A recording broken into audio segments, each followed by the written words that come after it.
Lesson number 2, Maker governance. In the Maker protocol, all decisions and upgrades are managed by the community of MKR token holders who take on the responsibility of governing the platform to ensure it operates effectively and continues to thrive.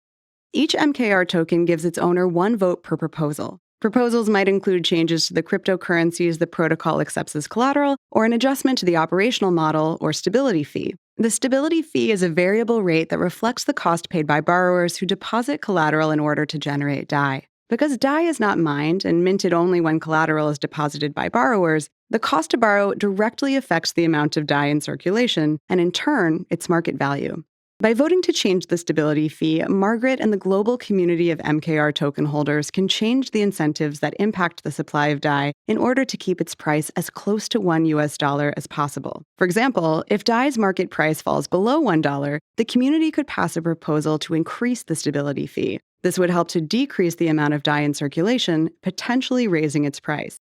The system is structured to reward prudent management by MKR holders. If MKR holders make good decisions and the system performs well, stability fees paid by users will accumulate as surplus. If that surplus goes beyond a certain threshold, as decided by the community, the excess DAI is auctioned in return for MKR, which is then burned or permanently removed from circulation. If MakerDAO becomes under-collateralized, meaning there is more DAI on the market than collateral locked in the system will initiate an auction where MKR is minted and sold for DAI, which is then burned. This sale aims to bring the system back into balance by ensuring that any outstanding DAI is backed by an excess of collateral. These auctions incentivize MKR token holders like Margaret to govern the system well, as they may benefit from a decrease in MKR supply or may be negatively affected if bad governance decisions lead to new MKR being issued.